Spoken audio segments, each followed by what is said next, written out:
벌써 2017년의 마지막 주일입니다. 동시에 2017년의 마지막 날이기도 하죠.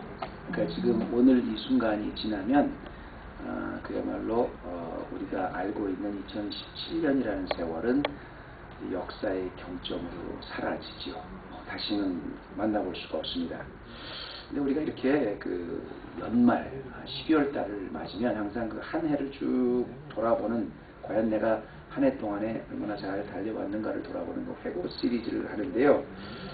오늘 드리는 말씀은 사실 2017년 연말의 회고 시리즈에도 또 마지막이에요. 그래서 제가 이 마지막 회고 시리즈에서 오늘 무슨 말씀을 할까 하다 오늘 이 말씀을 제가 여러분과 같이 나눴는데요. 그냥 다음 주가 되면 물론 새해 첫 주이기도 하지만 우리 교회로서는 5주년 창립 기념이기도 하거든요. 그러니까 하나님께서 5년 전에 이 땅에다가 교회를 세워주시고, 물론 그때는 정확히 1월 6일이었습니다. 그렇지만 다음 주 2월 7일이죠. 5주년이 됐는데요.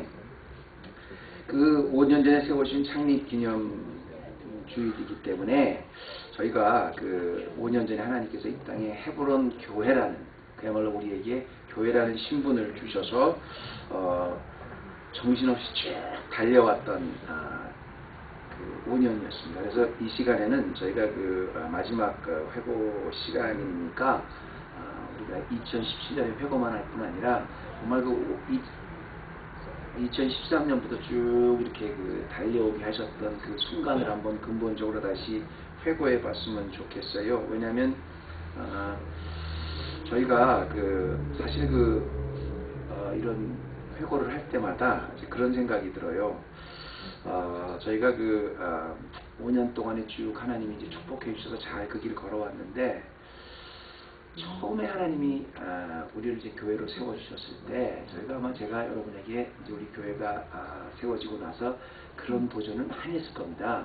여러분, 교회가 뭐라고 생각하십니까? 그래서 근본적으로 교회가 무엇인가에 대해서 우리가 굉장히 많이 고민하고 굉장히 많이 질문을 수없이 던졌지요. 그래서 오죽하면 우리 창립 비전이, 교회 창립 비전이 이 땅의 에클레시아, 얼바인의 에클레시아였어요. 여러분 생각해 보세요. 에클레시아라는 게 사실은 헬라어로 교회라는 소리인데, 이 땅의 교회, 얼바인의 교회. 아니 교회 없습니까? 무슨 그런 엉뚱땅땅한 비전이 있어요. 우리만 교회입니까? 그런데도 우리가 얼바인의 에클레시아, 이 땅의 에클레시아라고 비전을 이렇게 했던 것은 뭐냐면, 그만큼 근본적으로 사실 가장 기본적인 이 교회의 개념조차 흔들리는 세대가 됐다는 거예요. 우리도 얼마든지 그런 비전 할 수 있죠. 세월인데 예를 들어서 21세기를 책임지는 교회, 가장 행복한 교회, 어떤 교회는 교회 이름이 잘 되는 교회도 있대요. 그러니까 잘 되는 교회. 또 영어로는 the church you are looking for, you've been looking for, 지금까지 당신이 찾던 교회, 세상을 품는 교회, 얼마나 축복받는 교회 다 있지만, 그런 거 다 놔두고 저희가 이 땅의 교회라는 어처구니 없는 그런 비전을 이렇게 세웠던 거는 뭐냐면, 그만큼 이 세상이 너무 악해서 교회라는 가장 기본적인 개념부터가 변질되고, 그 변질된 게 당연한 것으로, 교회는 이래야 되는 것이다, 교회는 이렇게 되는 것이다, 너무 당연한 것으로 받아들이는 그런 세대가 되었어요. 심지어는 10년, 20년, 30년 예수 믿은 사람, 아니 우리 부모님 때부터 예수 믿고, 할아버지, 증조할아버지 4대 5대 예수 믿는, 그래서 태어나서부터 자라면서까지 계속 교회권에서만 자랐던 사람들조차 이 교회의 근본적인 목적과 근본적인 교회의 이유를 혼동해요. 내가 정말 잘 달려가고 있는 거, 이게 정말 교회 맞나?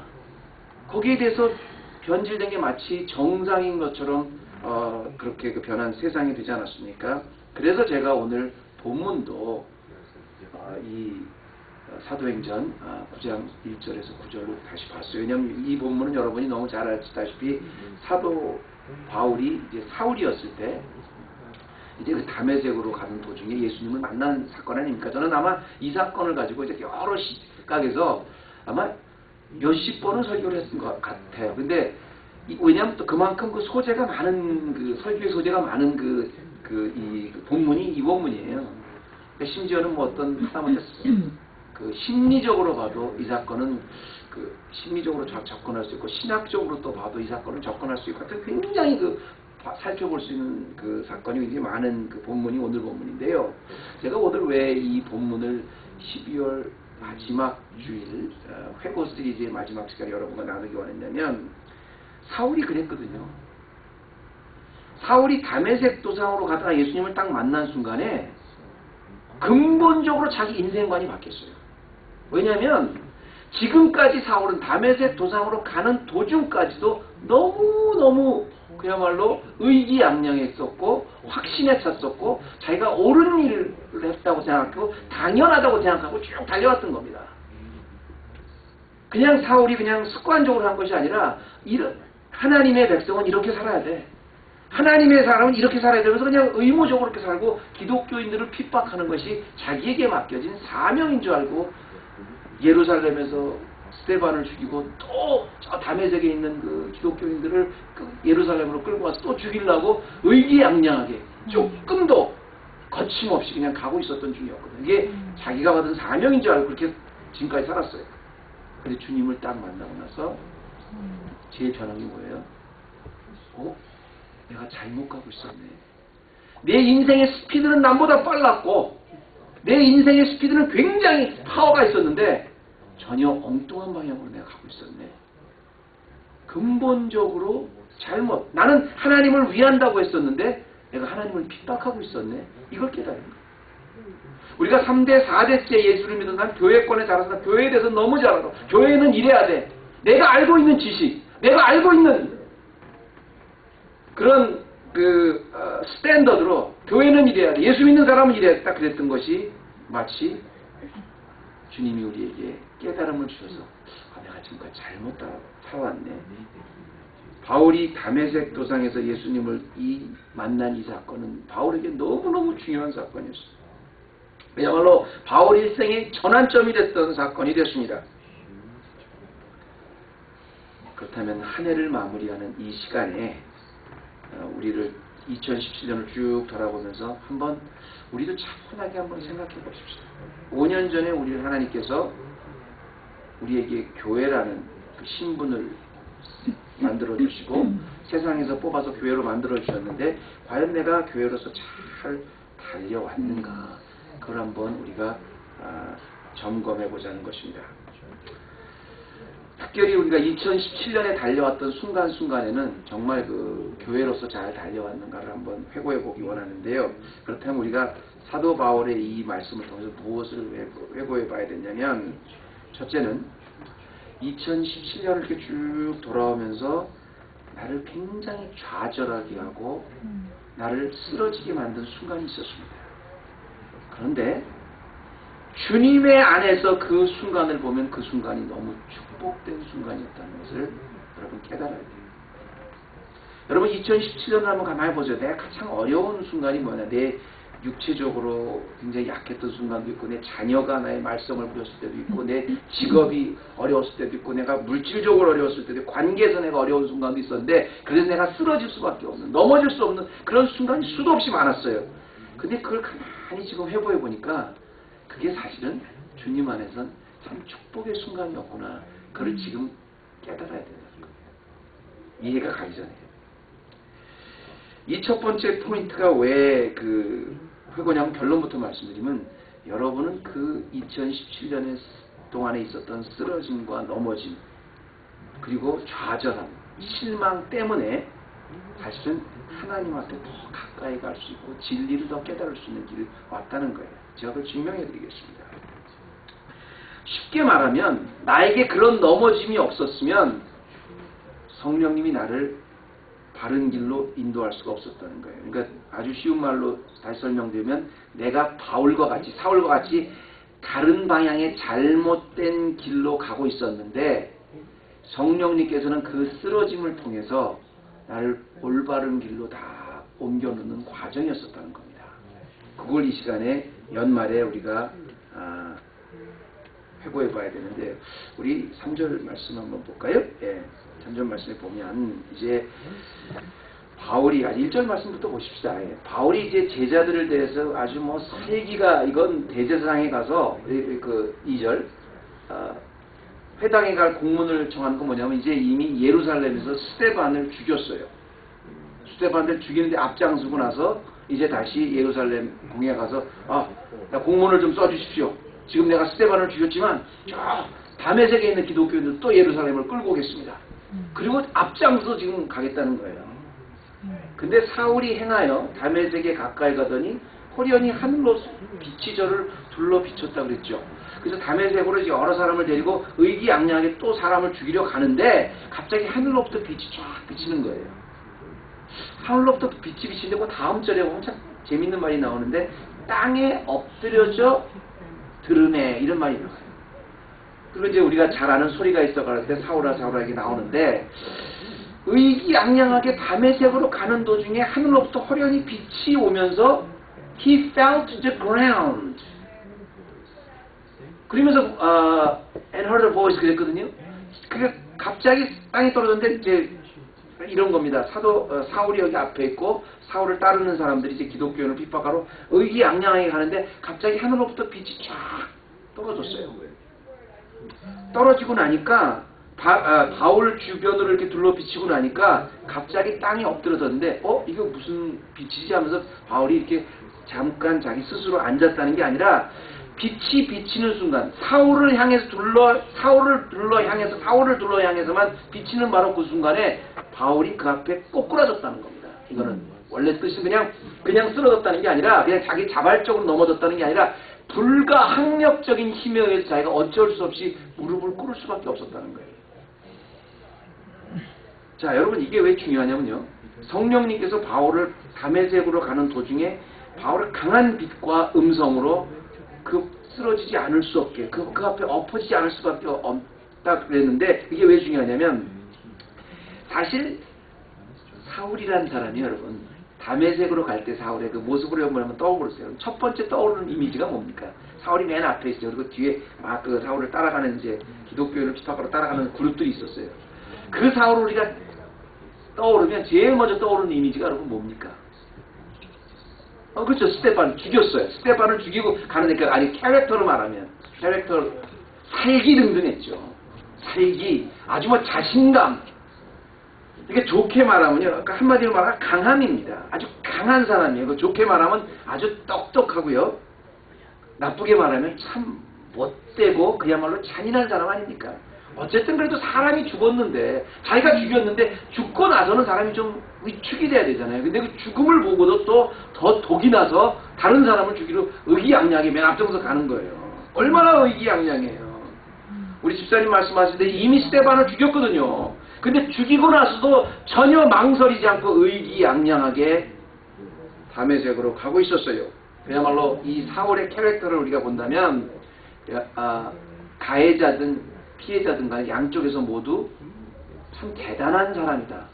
가해자 쪽에서는 참 유능한 사람이다. 믿을만한 사람이다. 또 피해자 쪽에서는 진짜 저 사람은 피해야 되겠다.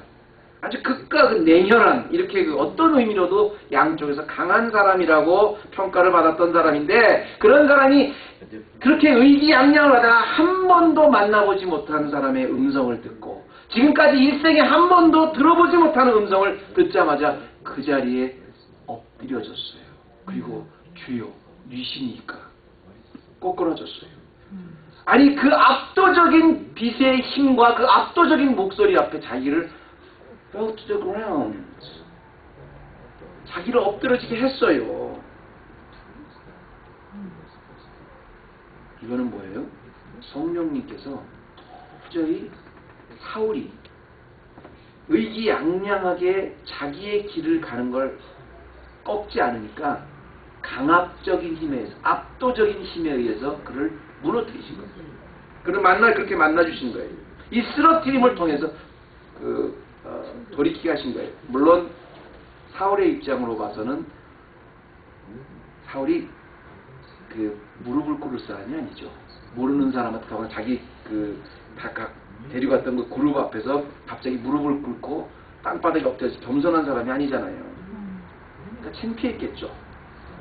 쓰라렸겠죠. 아팠겠죠. 근데 지금 와서 생각해 보니까 도저히 다른 방법으로는 사울을 꺾을 수가 없고 사울의 길을 막을 수가 없으니까 불가항력적으로 주님이 나타나서 강제적으로 쓰러뜨렸다는 거예요.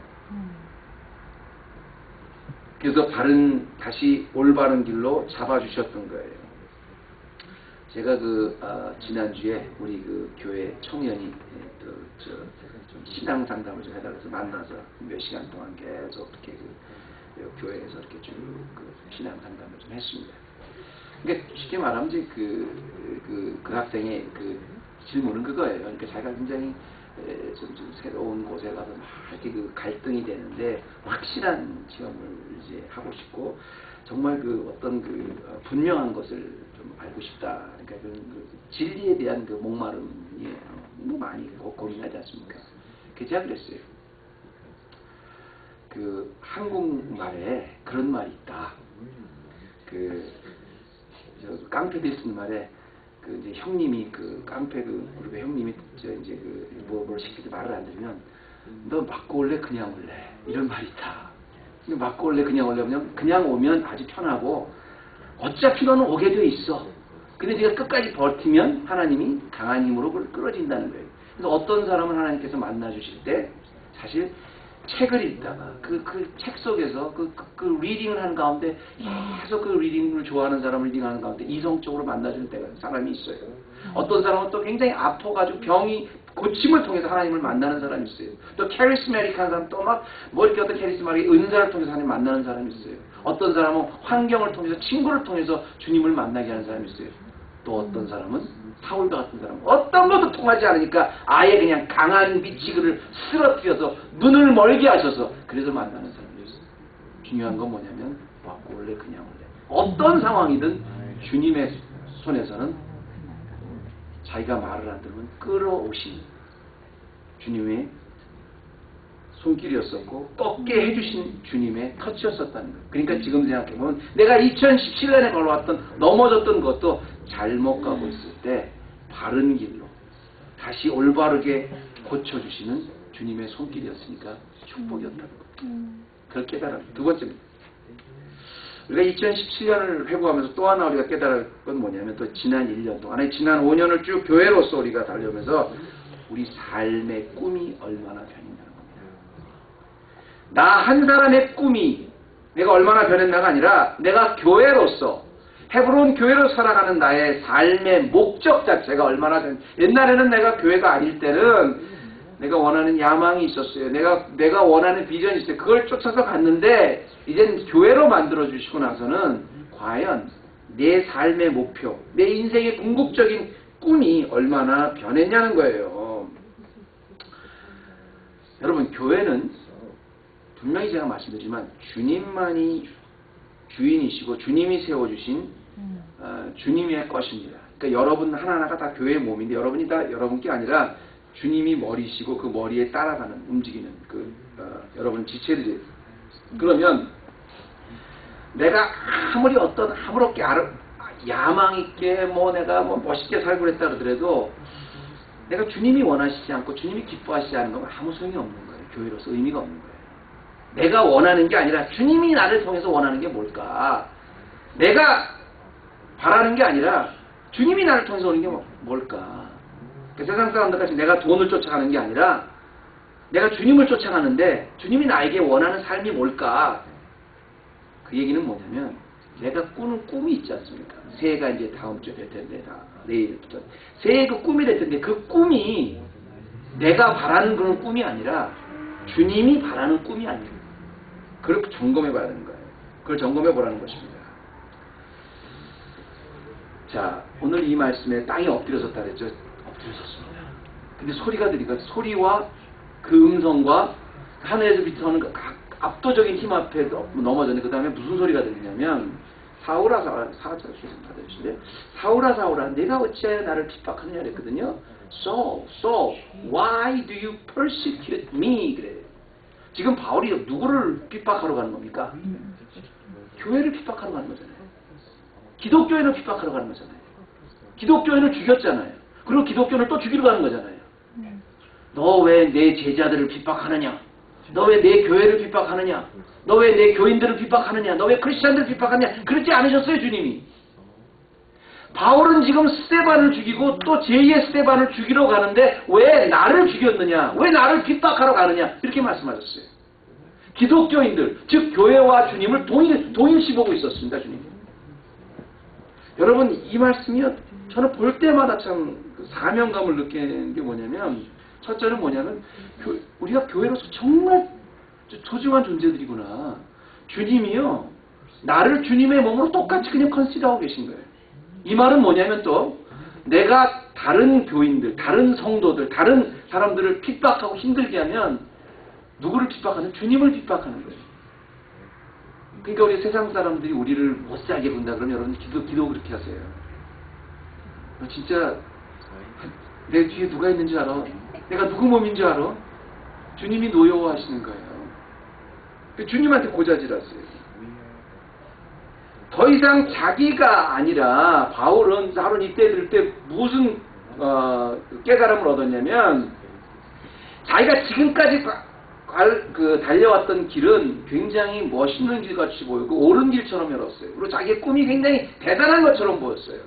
내가 무슨 뭐 선교 무슨 뭐 어디가 되면 내가 라로리가 맞은 무슨 뭐 선교 역할을 하고 막 대단한 거 꿈인 줄 알았어요. 그런데 알고 보니까 그런 꿈은 자기의 꿈이었었고, 나를 핍박하느냐 그런 바울의 꿈도 사실은 주님의 꿈이 되어야 돼요. 왜냐하면 사울이라는 사람이요, 지금 이제 쭉 다메섹으로 갈 때 의기양양에 가는데 주님이 떨어지면서 왜 나를 핍박하느냐 이렇게 주님이 말씀하셨냐면요. 자 보세요. 사울이라는 사람 입장에서 보면 자기는 상당히 의로운 일을 하고 있는 겁니다. 그러니까 사울이라는 사람, 원래 사울, 이때 사울의 뜻이 뭡니까? 사울의 뜻이 뭐예요?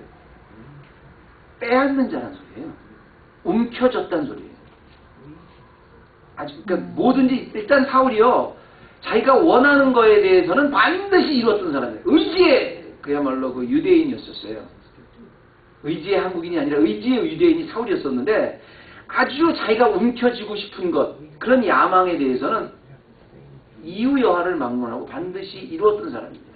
사람을 죽이고 나서도 전혀 위축되지 않고 또 다른 사람을 핍박하러 갔던 사람, 빼앗는 자가 사울이었는데 주님 만나고 나서 바울이 됐잖아요. 그죠? 나중에 바울은 무슨 뜻이에요?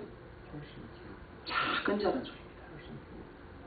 주님 앞에서 다 내려놓고 주님이 원하는 대로 따라가는 데 작은 자란 소리예요. 빼앗는 자에서 자기가 한 집 빼앗고 싶은 사람에서 뭐예요? 작은 자는 뭐예요? 내 꿈이 아니라 주님의 꿈을 이루고 싶어하는 사람이에요. 나한테는 아무것도 없는 사람이에요. 인생의 목적이 바뀐 겁니다. 우리가 사도행전을 무려 1년 반 동안 공부하면서 확인하고 또 확인하고 또 확인하고 또 확인했던 게 뭡니까? 우리는 교회로서 뭐예요? 가는 길이 내가 가는 길이야. 성령님이 가시니, 성령님이 이끌어주시는 거예요. 그리고 성령님이 어디로 갈까? 어디로 이끄시든지 나는 작은 자예요. 과연 내가 교회로 2017년을 쭉 다가오면서 내 꿈이 얼마나 2017년의 세월 동안, 아니 지난 5년의 세월 동안 교회가 되고 나서도 내 꿈, 내가 바라는 게 주님이 원하는 꿈이었나, 내가 원하는 거였나, 이걸 좀 점검해보세요. 마지막에 2017년을 회고하면서 또 하나 우리가 점검해야 하는 거 뭐냐면, 이렇게 바른 길로 다시 올바른 과정으로 만드는 과정이요, 굉장히 오래 걸린다는 겁니다. 여러분이가 잘 적혀주세요. 세 번째 포인트가 포인트가 좀 이상하네요. 그런데 아니, 가장 중요한 거 절대 잊지 마세요. 쉽게 말하면 모든 걸 다 주님께서 이제 바르게, 다시 올바르게 이렇게 세우시는 과정이었었고, 2017년이 날 때 내가 넘어지고 쓰러지고 좌절하고 아팠던 순간순간이 다 주님께서 바른 길로 다시 올바르게 세우시는 과정이었었다 제가 그랬잖아요. 그래서 축복이라 했잖아요. 근데 그 과정이요, 굉장히 오래 걸린다는 걸 명심하십시오. 회고할 때 반드시 분명히 사울이 바울로 되는 과정에서 끌어오는 과정은 알고 보니까 사울에겐 아픔이 아니라 축복이었는 맞습니다. 다른 길로 갔던 거, 방향을 올바로 잡아줬던 거 맞습니다. 그런데 올바른 방향으로 돌려놓는 그 과정이 결코 만만하게 지나가지 않았습니다. 그 점을 잊어버리지 마십시오. 회고해보니까 축복된 순간이 있지만 바른 길로 돌아오게 하는 과정은 분명히 굉장히 오래 걸리고 힘들었다는 겁니다. 자, 보세요. 빼앗는 자, 바울에서 그 바울을 변화시켜서 사울을 변화시켜서 빼앗는 자 사울을 변화시켜서 바울, 작은 자로 만드셨어요. 그런데 지금 이 바울이 이 개심하는 그 과정을 자세하게 나오는데 사도행전에는 3번 이게 나옵니다. 그래서 저도 수업식을 많이 설명을 했어요. 물론 다 다른 강점에서 설명을 했지만 여기 보면 말이죠. 그렇게 해서 이제 니시오니까 이제 5절 보면 대답하여 니시오니까 할 때 나는 내가 핍박하는 예수라 이렇게 말씀하잖아요. 예수와 자신과 우리 교인을 똑같이 보셨다 그랬죠. 6절에 내가 일어나 성으로 들어가라 행할 것을 내가 이를 자가 있느니라 하고 지시를 하십니다.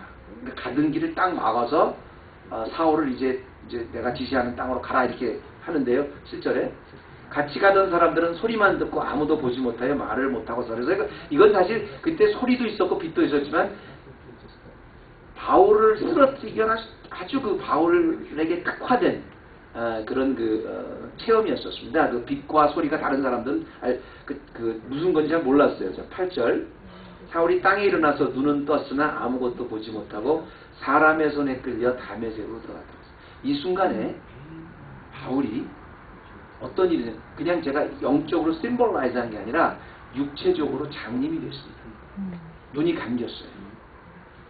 그런데 6절 감겼는데 이제 9절에 볼게요. 사흘 동안을 보지 못하고 식음을 전폐하니라. 이 체험이 있은 후에 바울이 왜 사흘 동안 식음을 전폐했냐면 단지 눈이 안 보였다는 것. 내가 잠시 동안 사흘 동안 눈이 안 보였다는 게 중요한 게 아니라 그럴 거 아니에요. 누구보다 열심히 살았던 사울인데 이게 잘못된 길이었다.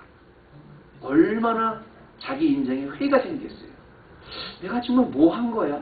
그럼 내가 뭘 한 거야? 그러면서 굉장히 회의를 생겼습니다. 그걸 자기 인생에 내가 잘못되었나 그 자기 스스로가 걸어왔던 길에 대한 회고가 정말 힘들었어요. 그런데 죄송하지만 이 사울의 눈이 빼글라서 이제 교회에 와서 보니까 이제 사도행전 그 이후에 보면 뭐 사도행전에서 무슨 뭐 이렇게 그 교인들을 뭐 같이 가리키고 막 그랬다 그러니까 야, 이 바울도 이제 예수님 같이 3일 동안 이런 어떤 그 자기 인생에 대해서 고민하는 시간을 거쳐서 이렇게 다시 사울도 이제 바울로 거듭났구나, 주의 사도로 거듭났구나 라고 성경은 이야기하지 않습니다. 3일 동안 식음을 전폐하고 그렇게 자기 인생에 대해서 고민을 하고 나니까 이제 눈에 비늘이 다 벗겨져서 제가 볼 수는 있게 됐습니다. 제가 잘못됐다는 걸 깨닫긴 했어요.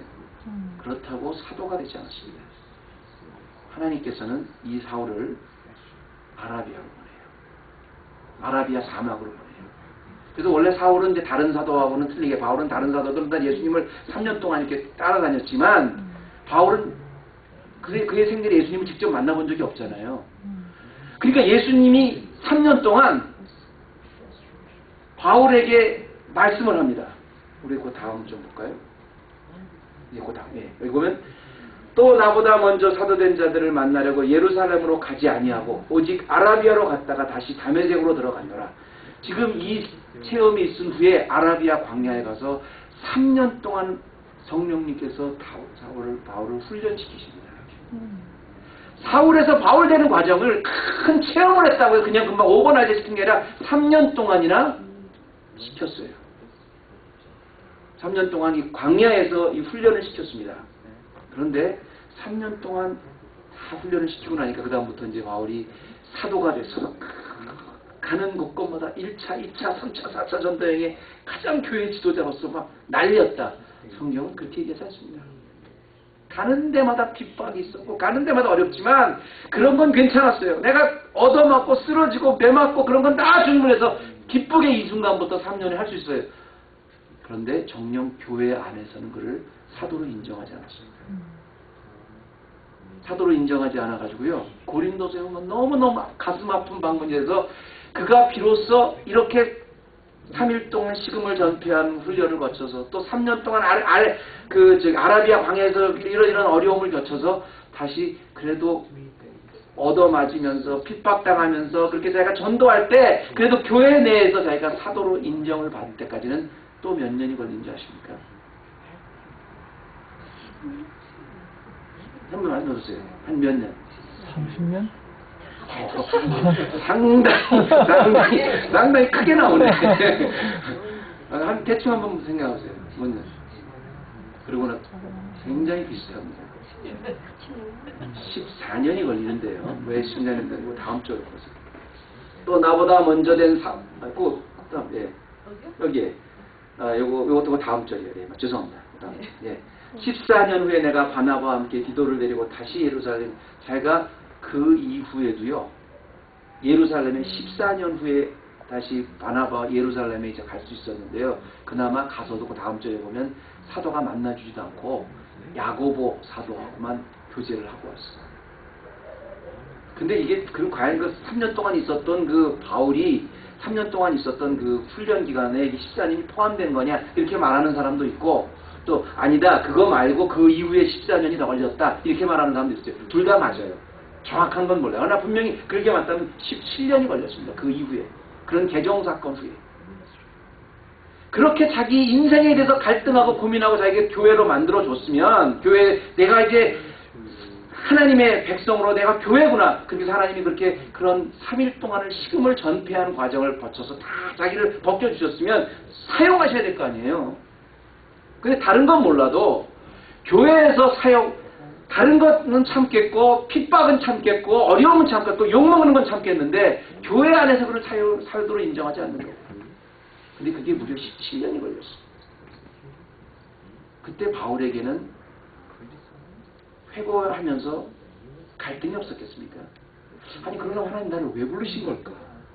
아니 이렇게 지긋지긋하게 나를 이렇게 인정 안 하게 하시려면 그럼 나한테 내가 과연 맞는 걸까? 왜 이런 고민이 없겠어요? 왜 나를 택하셨고 이렇게 사용하지도 않으시고 이렇게 하시려면 나를 왜 불러주셨을까? 왜 나를 빼앗는 자 사울에서 작은 자 바울이 되게 하셨을까? 아니요. 여러분 그게 하나님이 우리를 만들어 가시는 과정이에요. 우리가 하루 결단해서 은혜 받고 설교해 보니까 너무 은혜가 됐어. 부흥하니까 너무 은혜가 됐어. 그러면 장성한 믿음의 분량이 되는 게 아니고요. 목숨 걸고 작은 결단에 나를 죽이는 훈련을 하다 보면 1년, 5년, 14년 평생 하나님께서 훈련을 시키세요. 언제까지 목사님, 그럼 언제까지 나를 그렇게 되게 하시네요? 죽을 때까지. 미안한 말이지만 여러분 저는 2018년도에 되면 여러분 그냥 쫙쫙 펴집니다. 기도하면 믿습니다. 저는 그런 말 안 합니다. 어떤 순간 다 복된 순간이 하나님이 지켜주시고 하나님이 인도하시지만 내가 다른 길로 갈 때 하나님이 나를 만들어 가시는 과정 2018년이라고 더 쉽지 않습니다. 더 짧지 않습니다. 제가 지난 우리 교단 모임에 이 말씀하고 제가 마치기에 지난 교단 모임에 같이 세미나가서 참석을 했는데 거기서 마침 그러더라고요. 우리 교단에서 주최하는 그 그린하우스 처치 세미나라는 걸 갔더니요. 이거 꼭 우리 교단에 있는 교회뿐 아니라 모든 교회가 요즘에 얼마나 교회 개척하기가 힘든지 일단 개척을 하면 통계적으로 5년 안에 문을 닫는 교회가 개척을 하고 5년 안에 문을 닫는 그 퍼센티지가 90%예요. 90%는 무조건 5년 안에 다 문을 닫는데. 그럼 일단 우리 교회는 상위 10%가 된 거예요. 맞죠? 탑10 내니까 돼요. 근데 여러분 한번 생각해 보세요. 그 말을 우리가 장을 보니까 제가 왜 그런 말씀을 드리냐면 여러분, 그럼 지난 5년 동안의 이 세월이 그냥 지나온 5년 동안의 생활이 우리가 주님 안에 있어 교회로 있었던 세월이 의미 없는 세월이었겠습니까?